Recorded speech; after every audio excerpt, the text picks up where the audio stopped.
हर producer जो बिहार के बा, उत्तर प्रदेश के बा या हिंदुस्तान के कोनो कोना के होके सिनेमा बनाओ तो सीधे कहता कि हम बिहारी कलाकार लोग के ना रखें, कहीं कि लोग के रखला के बाद घाटा होगा, लेकिन संपूर्ण विश्वास बा कि बिहार में कुछ ना हुई। फिल्म के लेकर के बिहार में बिल्कुल बेईमानी प्रश्न बा कि यहाँ के सरकार से रुआ का कहे के बा। हम तो ये कहें कि सरकार से कुछ नहीं के कहे के कि सरकार सुनबे ना करी कि कलाकारों के बारे में लिखो नौजवान लोग के लेके कोनो सिनेमा ज़्यादा टारगेट ना हो पावेला। आपकी पढ़ल लिखल नौजवान जो बेरोजगार बा ओकरा के तरह के परिस्थिति के सामना करे के पड़ता, ओकरा अंदर का युद्ध चल रहल बा, समाज ओकरा से एक्सपेक्ट करता कि वो कुछ करो, ओकर परिवार एक्सपेक्ट करता कि इतना पढ़ौनी जा लिखौनी जाए एकरा कोनो नौकरी मिलते नहीं खे। तो जो दर्द के वो झेलेला वो दर्द के व्यक्त करे के कोशिश कैले बनी डाल। देखिए अक्षरा जी तो पहले से ही बहुत मजल कलाकार है, कई फिल्म कैले बड़ी, कई डायरेक्टर लोग के संगे उनकर सिनेमा भइल बा तो सब एक्टिंग के सारा हुनर से वाकिफ बड़ी। उनकर एगो खासियत आज के तारीख में बाकी वो अब भोजपुरी के एगो सिंगर, बहुत ही सफल सिंगर बड़ी। इस वक्त हमारे साथ बात करने के लिए बेहद ही खास मेहमान जुड़े हुए हैं, डार्लिंग मूवी के डायरेक्टर साहब सर से डायरेक्टली जुड़ेंगे और पूछेंगे कि आखिर ये डार्लिंग जो मूवी है इसका कंसेप्ट क्या है और भोजपुरी में डार्लिंग का मतलब क्या है। सर कंसेप्ट क्या है मूवी का? और नाम का हमारा नाम है स्वाति पांडे। स्वाति जी अबेर हुआ बतियावत रहनी, अक्षरा जी से तो शुद्ध भोजपुरी में बतियावत रहनी, तो मतलब उनको से खाँटी भोजपुरिया हैं हम। सर तब का भोजपुरी में बताइए जा, रवा कैसन बनी? बहुत बढ़िया, ईश्वर के कृपा बा।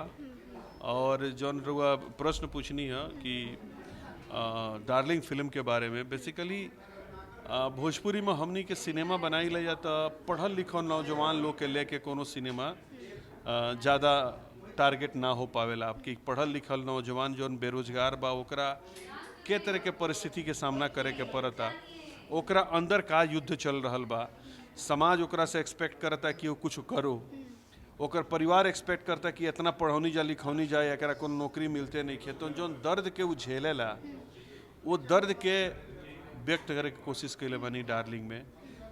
सिनेमा है एक में मनोरंजन रखल मजबूरी बा, तो मनोरंजन के तहत एगो संदेश देवे के कि अगर ज़िंदगी में आदमी जब हताश हो जाए, बहुत कुछ कैला के बाद भी प्राप्त ना होके, तो अगर सही साथी मिल जाए तो एगो उम्मीद के नया दिया जरा देला वो, और सही साथी वो मंजिल तक पहुँचे में राह आसान कर देला, सहायक बन जाला।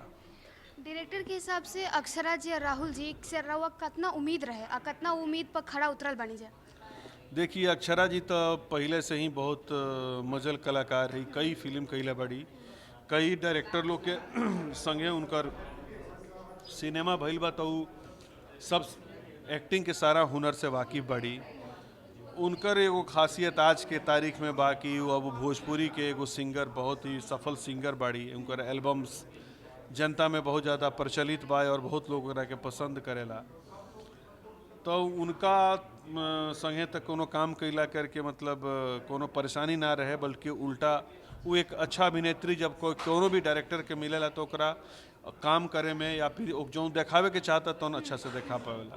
रहल बात राहुल के, तो राहुल के बाबूजी जिन बड़े पिताजी मुजफ्फरपुर से हुए, राहुल भी मुजफ्फरपुर के हुए, तो राहुल बहुत स्ट्रगल करते रहे अपना बाबूजी लगे, अपना पिताजी लगे कि हमरा के लेकर वो एगो फिल्म बनाई, लेकिन वो बनावे के तैयार ना रहा।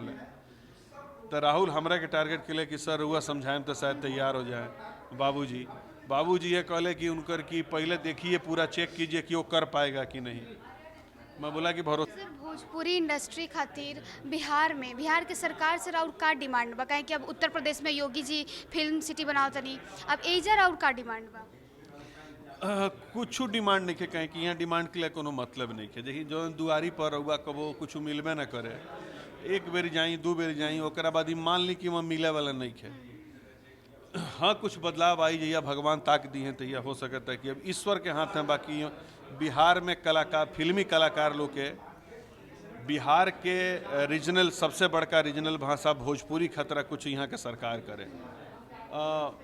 बीइंग मतलब एगो डायरेक्टर और चूँकि ये विधा से जुड़ल बानी, तो हमनी के आज से लगभग 7-8 साल पहले यहाँ आ करके एगो फिल्म फेयर भई रहे है, मतलब वहाँ फिल्मी मेला लागल रहे, ओमे भी आई रहनी जाओ गंगा राम जी में ओकर अथी रहले सचिव रहले, तो वहाँ बहुत कोशिश कैनी जा हमनी के सरकार के सुनावे खतरा, बहुत कुछ भइल कि फिल्म नीति बन गई बा, बिहार में हत रही होत रही, लेकिन कुछ ना भइल। हमारा पूरा यकीन ना संपूर्ण विश्वास बा कि बिहार में कुछ ना हुई।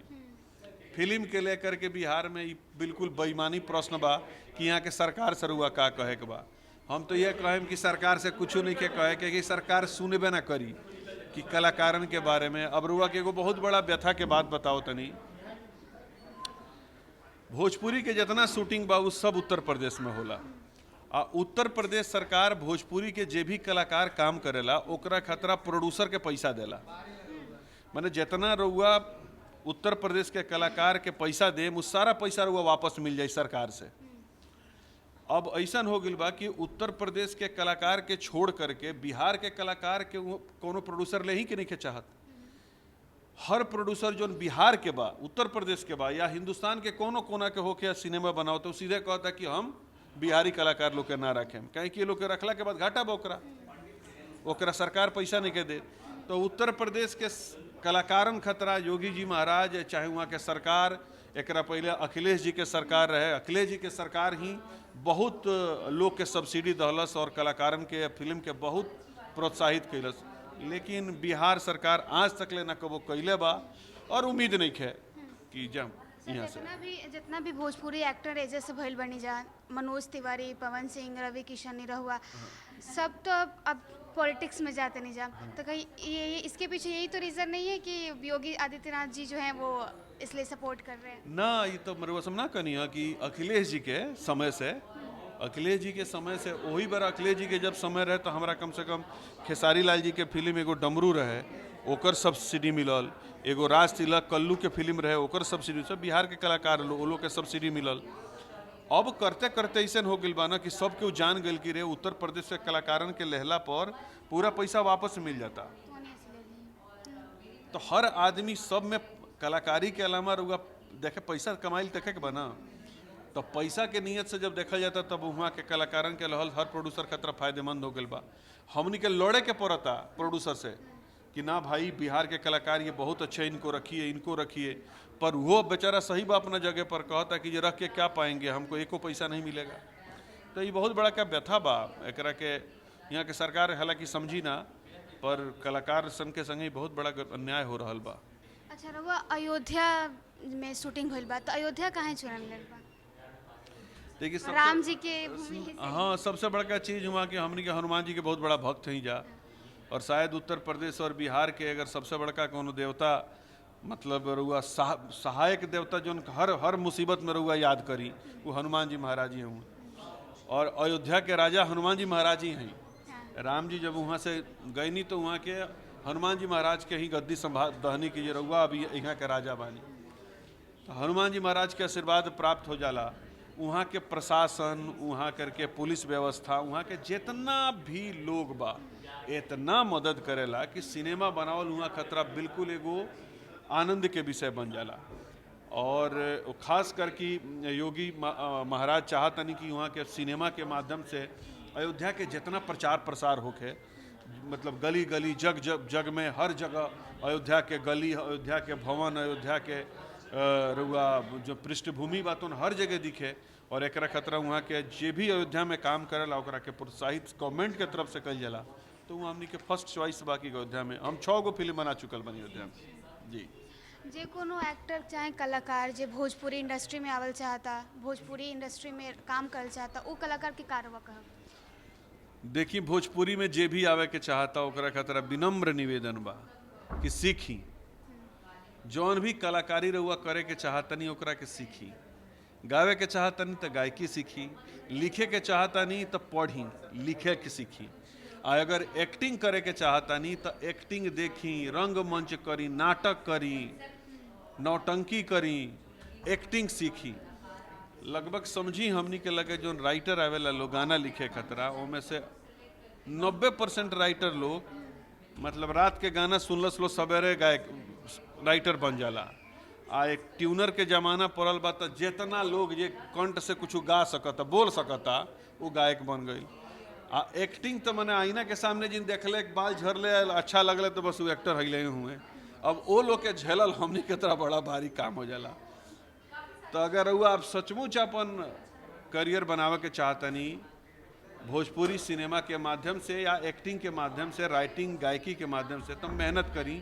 अक्सर उहे लोग कामयाब भइल बा जे बहुत मेहनत कइले बा, चाहे वो खेसारी जी होखस, चाहे पवन जी होखस, चाहे वो दिनेश जी होखस, चाहे वो मनोज तिवारी जी होखस, रवि किशन जी होखस। हर केहू बहुत मेहनत कइले बा तब वो जगह पर पहुंचल बा। रउआ लोगन के खाली वो चमक लौकाता, पीछे के आग और पीछे के मेहनत नहीं के लौकात। मेहनत करी, काल के तारीख में रउआ सबके भी कामयाबी मिली। तो देखिए, कामयाबी के लिए आपको मेहनत ज़रूरी है और कामयाबी की जो पहली सीढ़ी है वो मेहनत ही होती है। तो चलिए, ये थे हमारे साथ डायरेक्टर साहब। फिलहाल तो इस खबर में बस इतना ही, और वीडियोज़ और अपडेट्स के लिए आप देखते हैं न्यूज़ फॉर नेशन। मैं स्वाति पांडे, कैमरामैन आकाश के साथ पटना।